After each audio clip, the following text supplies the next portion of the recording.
Hi, welcome to the Recovery Daily podcast. I'm your host, Rachel Miller. I'm a stroke survivor and grateful recovering alcoholic. Today, I'm going to talk about lessons in anger. This morning in my sobriety meeting, the topic was watching out for anger and resentments. And this morning, what I was hearing and feeling about the topic was, yes, I need to be careful. I need to make sure that I'm never angry or resentful, that I don't hold on to those feelings because it may cause me to drink. And that's kind of a well-known idea in the sobriety program, is that resentments are dangerous, especially for an alcoholic. And what I'm suggesting in this episode is that anger is not something that we need to be afraid of or avoid. What I'm suggesting is that there are benefits to anger. And when I started off this morning preparing for this podcast, I actually wrote down there are no benefits to anger. None. I put period, none, period. And I thought, that's probably not true, because I started really thinking about what happens when I get angry. It's not the anger that I'm benefiting from. It's the way that I contextualize the anger and I process it. That's where the benefit is. So that's what I wanted to talk about today. And over the past 6 days, I have been grieving my career. This is okay, and it's natural, and it doesn't feel good. And because grieving is multidimensional, a part of that, and we learn in this, 5 stages of grieving, that it involves typically anger. Anger often is one of the stages of grieving. So I have had some anger. And here's the thing, I don't have anyone to be angry about. Or angry towards, I should say. I've just been angry. And again, that's okay. It's not something that's going to hurt me. It's not something that I should fear. It's just something that I feel. And it has taken me 5 days. So today is the 6th day. So last night, I snapped out of it. I snapped out of that anger.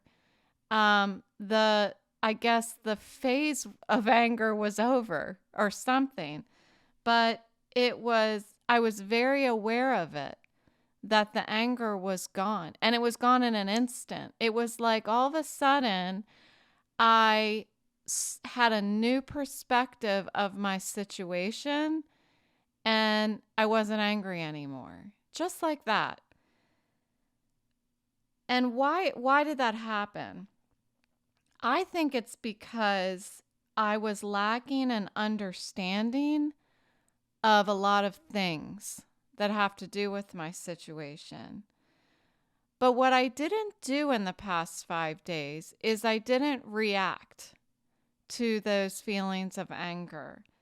Instead, I did the opposite. I actually worked harder to understand the gap in my knowledge. Wherever the gaps lied in my knowledge, I was working hard to fill those gaps, to learn what I needed to learn in order to process my anger. And while I was doing it, I didn't realize that I was processing my anger. I didn't realize that's what was happening. I realize it now looking back over the past 6 days where I have gone through it, snapped out of it, and spent an entire day not going back and feeling that anger again. Um, I'm able to see what was happening. And that's what's fascinating about this podcast and this exercise that I do every day, which is I start my day in a sobriety meeting, and I I'm taking notes about how I'm feeling this in the morning. What are the things that are bothering me, and either what are the things that are bothering me, or what are the things that I'm grateful for? It doesn't all have to be negative. I don't roll in that meeting. I'm like, this sucks and this sucks and this sucks, but I'm not going to drink. That's not what it's like. I'm identifying, I'm really taking a look inside myself for an hour and getting to know myself. And just like we would if we wake up beside our spouse and we want to know how they're doing right when they wake up in the morning. How are you feeling this morning? Are you excited about your day? Are you like, oh, another day got to go make the donuts? Or what are you feeling? I like to take that time when I first get up and go to my meeting and look inward and get to know myself. What kind of day am I starting off having, and what do I want it to look like for the whole day? So I stray from the topic. So here we go. As an alcoholic, anger and resentments are dangerous to our sobriety. Anger can kill me. It's not the anger specifically, but indirectly, that anger can cause me to feel like I need to drink to make the anger go away. It means I'm not spiritually fit, is what I've learned in the program. And it can make me feel like I have an excuse to drink. So it's important as an alcoholic that I'm always very aware of how I'm feeling and that I'm processing those feelings continuously so that I remain in really a serene mindset. That's my goal. That's what I seek every day, is joy and serenity. And that's why I talk about that. And how I do it is I'm trying to constantly process and make sure that I'm just living. I'm not holding on to things. I'm processing and I'm living. So anger is really pointed fear towards a person, place, or thing, or many people. So anger is pointed fear towards people, places, or things. I don't fully understand the psychology of anger. If I did, I'd be a psychologist and I wouldn't be sitting here doing this podcast. But I do have experience coping with anger. And I know that I can't afford to hold on to anger. And so I wanted to share with you, how do I cope with anger? I've really touched on this, I think, several times in the podcast. So real briefly, one thing I do is exercise. Specifically, right now in my strokes recovery, is push-ups, because it's the easiest thing for my head and my eyes, because I don't have to move necessarily, anywhere. So push-ups is awesome when I'm angry. What I used to do is I used to run, and that was awesome. Just the just the letting go of all of that energy, because it's just energy that needs to get out. Um, and then one thing that I kind of realized that I do late now after I got sober in recovery is I know how I want to deal with anger. When I get angry, I know how I want to feel and how I want to respond to it. So once I stopped drinking and I was able to work the steps of my program and start releasing some of that stuff, that junk from my dark place, I was able to I was able to pause better instead of feeling angry and then reacting.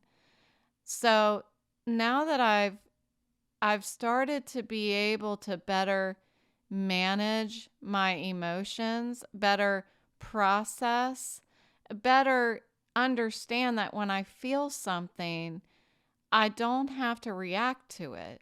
When I feel something, it means it's an opportunity to get to know myself. You know, it's a learning opportunity within me.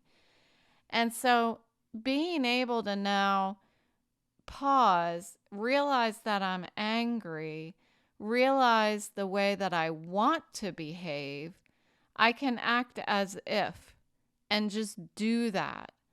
And just like I've said a lot lately, if you're feeling something negative, you can try to put a smile on your face, and the smile on the inside will come. It's fascinating how it happens. It really does work for me. It doesn't work right away, but it does work. It really does. I cannot frown on the inside if I'm smiling on the outside. It just seems to be impossible for me. So if I act as if and behave the way that I want to behave when I feel angry, then my behavior, my desire to behave that way follows. And in that time that I'm trying to process, because that allows me, that gives me the opportunity to process the emotion instead of just reacting to it. If I'm just reacting right away when I'm angry, I'm not processing it at all. So anger requires action. This is another thing that I've learned. And it's not an immediate action. That's a reaction. Action is understanding why I'm angry. I don't have to sit back and just be a victim of anger. What I can do is when I feel angry, it should ignite a process within me. And the process begins with, why am I angry? Like understanding what I'm angry about. Start trying to gain knowledge to fill that gap of understanding. Because for me, a lot of times I'm angry because I'm lacking information. That's not always the case, because of course we can be angry about injustices, and we can have justified anger. So what I'm talking about does not apply across the board, but it does apply to a lot of ankle biters that we deal with in life. And another action that is required, or that, yeah, is required really when we feel angry, is to forgive ourselves for being angry. Sometimes we beat ourselves up when we feel angry. But angry is an emotion just like all the others. And it's something that we're allowed to feel. It's something that we should feel. It's something that our ancestors had to feel in order to fight for us, you know? So it's not a bad thing. Anger is not bad. I think we always attach the two to each other. That anger is a bad thing, but it isn't. And I'll go a little more into the benefits of anger.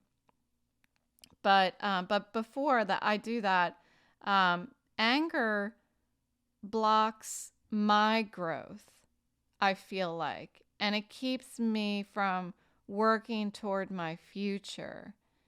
It's if I don't process it and I just react to it, then in my mind, I'm holding on to it. I'm not looking at it.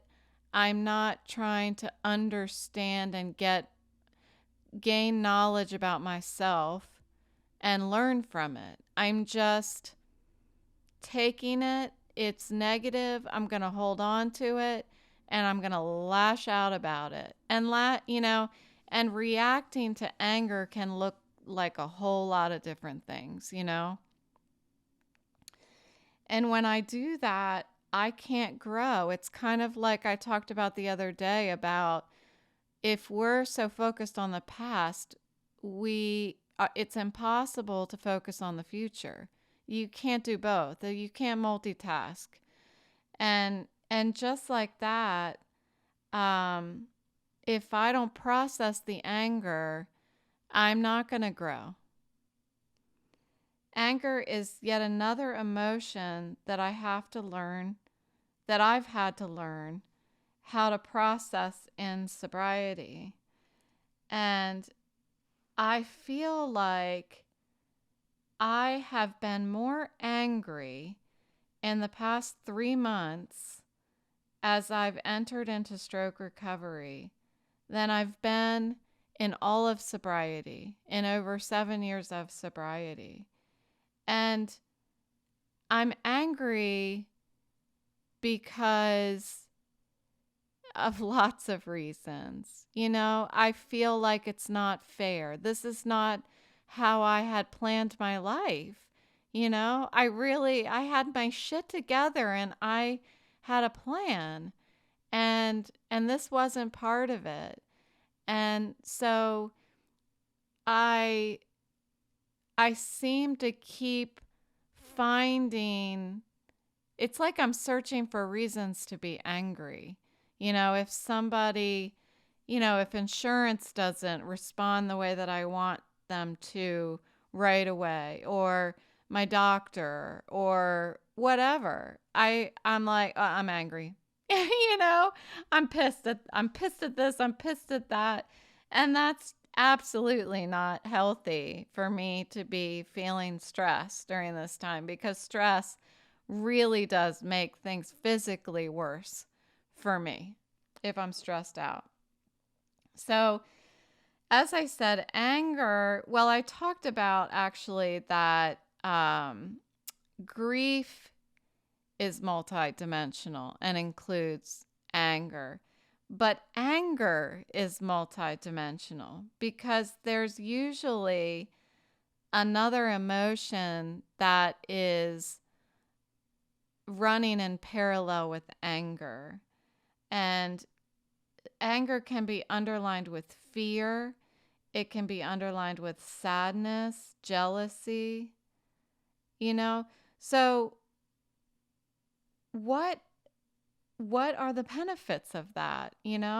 Well, first I want to look at how anger shows itself in our behavior. I mentioned anger is energy. And when we're kids, we when we haven't yet learned how to process anger, we have an unconscious reaction to anger. And as a child, when you're told, I shared it in one of the episodes, like when my son asked me for some candy or something at the checkout and he lost his freaking mind and started yanking on some lady's cart and throwing a tantrum and stuff like that. That is exactly an unconscious reaction to anger that happens before we learn how to process anger. And unbelievably, there are adults that never learn how to process anger and still have an unconscious response. But if we had the opportunity of learning how to process anger as a child, or not maybe as a child, fully as a child, but as we're growing up and as we're an adult, even if we continue to learn how to process the anger, then we can have a conscious response.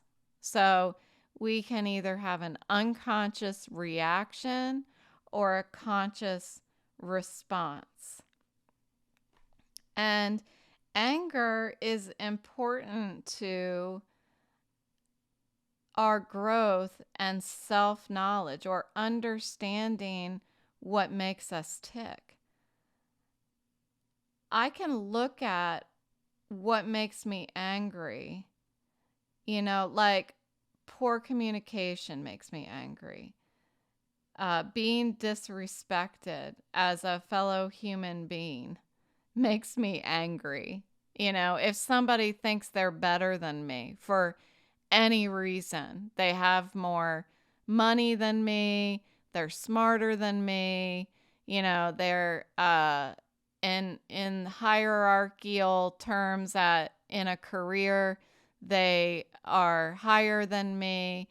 I don't think there's any excuse in life to be disrespected as a human being. Like, your air is the same air I'm breathing. And for somebody to ever think that their air is, more valued than mine, or, is, well, I'm just going to say it's bullshit.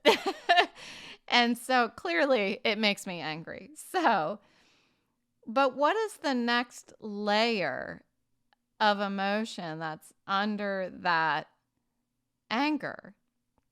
Because anger doesn't seem to show up all alone by itself. When I'm angry about poor communication or somebody being disrespectful to me as a fellow human being, I'm also disappointed.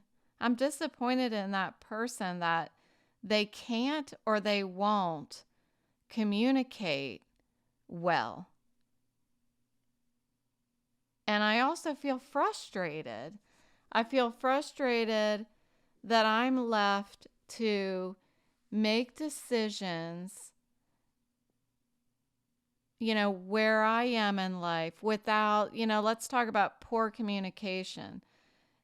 If somebody can't communicate fully or accurately to me, then I'm frustrated because I'm left making decisions without being fully informed, without being given the whole story. So communication is a huge deal to Rachel.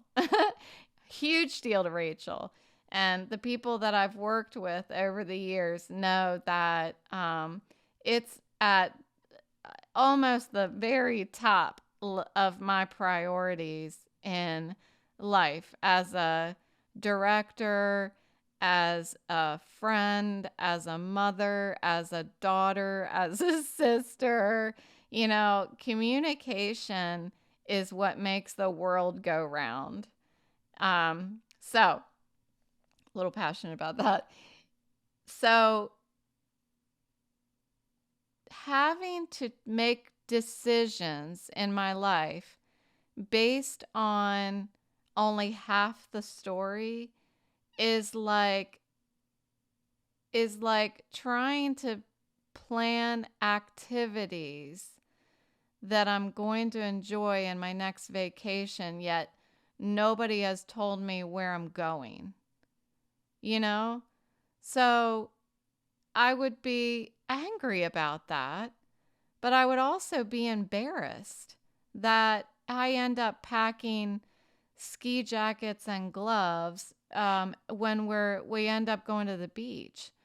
Poor communication leaves people standing there with their pants down. That's what it feels like to me. It drives me crazy. Anyway, but here's why anger is important. The way that we choose to contextualize our anger and process it is what we grow from. That's what really matters. That's what allows us to get to know ourselves better. Do we process anger once and then respond? Do we not process anger at all and we just react? Or do we send anger through? Imagine our brain as a processor. I mean, it is a processor. Do we send anger through our processor multiple times to break it down? How far do we break down anger before we respond? And this is what I call coping. Coping includes a conscious, voluntary action to respond to anger. And that is the healthy part of anger. When we are just angry and we're reacting and we don't process it, I don't give a shit why this happened, I'm just pissed off and I react, that is like catastrophizing, where you're just like, this is the worst thing that has ever happened. Everybody can just go F themselves. And sorry, I usually don't go all the way down that road. But that means it doesn't go through our processor at all. And we're reacting, and it's not healthy. It's not healthy for us for lots of reasons. It's not healthy emotionally, and it can be not healthy physically if we're putting ourselves in a situation where we're driving down the road and somebody is in front of us and they're driving slow and I have somewhere to be and I just start cussing at them or something like that. By the way, I don't do that. That could be dangerous. I'm so adamant that about not having road rage, because you never know who's got a gun in their car or something like that. So it's just not healthy for you. It's dangerous for you, and it's not healthy for your relationships. As we improve our coping skills, we're confronting our fears. We're respecting our boundaries, and it enables us to better communicate to others what our boundaries are. And we deserve that. We deserve to give that to ourselves, to give ourselves proper representation and self-advocacy. So dealing with the physical symptoms of anger is a whole different topic, like the racing heartbeat, like the hot flash, your face gets all red. For me, the inability to eat. I have no idea how to handle those yet, but I'm betting that if I start focusing on how many times I process something that I'm angry about and I deconstruct it and figure out what are all those dimensions of this one feeling, then I'll be left with a greater understanding of myself, and I'll be left with an experience that I can say, well, this is what I did last time I was angry and it worked. So I'm going to do it again. So I have a little story, brief story about anger and the way that I processed it once and how that turned out. So, my boss and I have an incredible relationship. I talk about him all the time, so I think it's pretty clear. We have this boss employee slash brother sister relationship, and somehow we have figured it out. I don't know how. We just have been able to, when it's time for me to put my employee hat on and say yes or no, sir, I do that.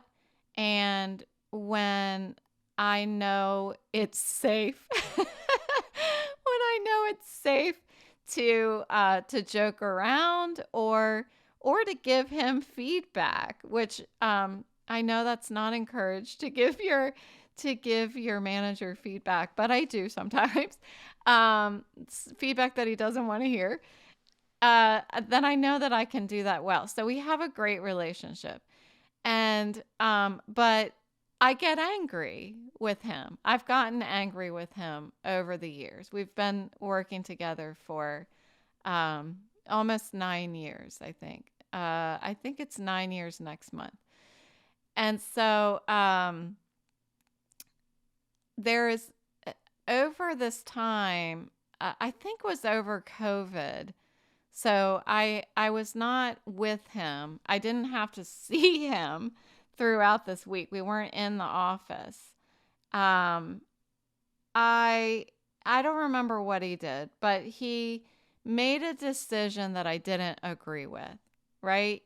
I he does that a lot. He makes decisions that I don't agree with. And as an employee, I respect that he's making the decision that is in the best interest of the company. You know, that's what he's always done. That's how I try to look at it.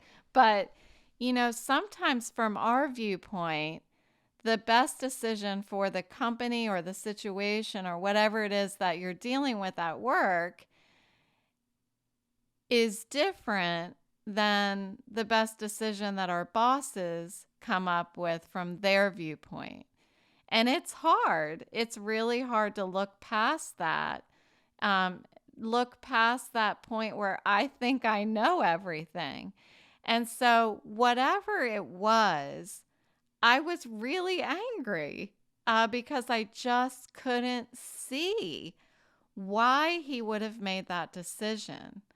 But you know what I did? I wrote his name down and put it in my God box. Okay, this was on day 1. And again, I didn't have to go into the office, so I didn't have to pass him in the hallway or anything like that. I wrote his name down. I put it in the God box. The next day, I was still angry. And I wrote his name down and I put it in my God box. Did he know I was angry? No. I never said a word. I never reacted to him. I did what he told me to do. And even though I didn't agree with it, I just did it. And I just kept putting his name in the God box. So for 5 days, note I said 5 days, I put his name in my God box. And on the 6th day, I was no longer angry. So at the beginning of this episode, I mentioned that I had been angry for the past, I said 6 days. It was 5 days total that I was angry because I stopped being angry the evening of the 5th day.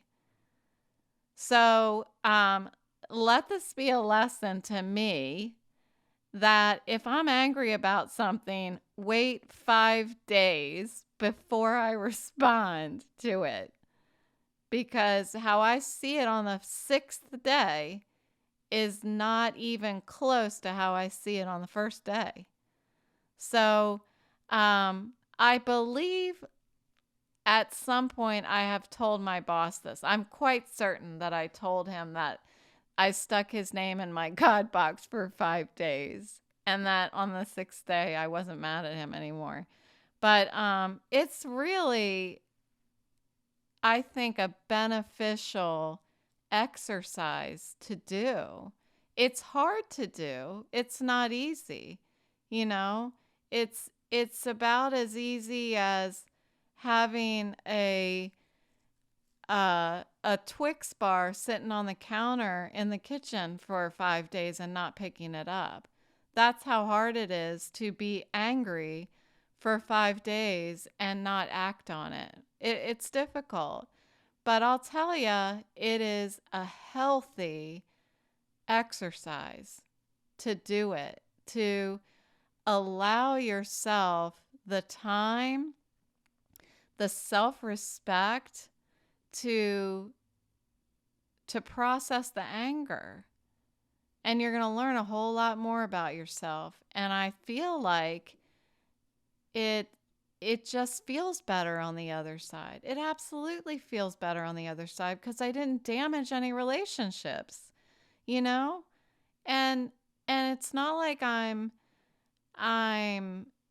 holding things in. It's different than that. I talked about my anger with my friend, you know?